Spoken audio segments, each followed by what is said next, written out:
फेस्टिवलने हा जो फेस्टिवल भरवत आणि यामध्ये व्ही शांतारामांच्या नावाने पुरस्कार मिळाला याचा खूपच अभिमान वाटतोय आणि खरं सांगायचं तरी अनपेक्षित आणि तेवढीच कौतुकास्पद आणि अशी बाब आहे, अभिमानाची बाब आहे माझ्या टीमसाठी. कारण की अर्थात हा अवॉर्ड फक्त माझ्या एकट्याचा नाहीये, हा माझ्या टीमचा आहे.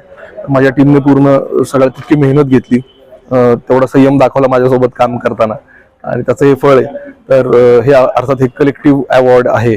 तर मी फक्त प्रतिनिधी म्हणून किंवा चित्रपटाचा लेखक दिग्दर्शक म्हणून हा अवॉर्ड रिसीव्ह करतोय, पण हे खरं तर माझ्या फिल्मचं हे अवॉर्ड आहे असं मी मानतो. प्रतिष्ठा जी केलेली ती येत्या आगामी काळामध्ये वेगवेगळ्या फेस्टिवलमध्ये तुम्हाला आणखी बघायलाच मिळेल. पण कधी फेस्टिवलमध्ये अवॉर्ड मिळावा म्हणून ही फिल्म केलेली नाहीये, तर काहीतरी कथा सांगायची, काहीतरी म्हणणं मांडायचे म्हणून ती चित्र भाषेच्या माध्यमातून काहीतरी आपल्याला करायचंय म्हणून ती शॉर्ट फिल्म केलेली आहे. त्यामध्ये अवॉर्ड मिळवणं हा कधी उद्देश नव्हता. ती चांगली झाली, पुढे जाऊन त्याला अवॉर्ड मिळाले, लोकांना आवडली, हा एक वेगळा भाग झाला. पण पुढची जी काही मी फिल्म करतोय तर ती काही अवॉर्ड साठी करायची या अनुषंगाने किंवा त्या उद्देशाने काही करत नाहीये. तर मी अर्थात मला जी कथा सांगायची त्यासाठी मी करतोय.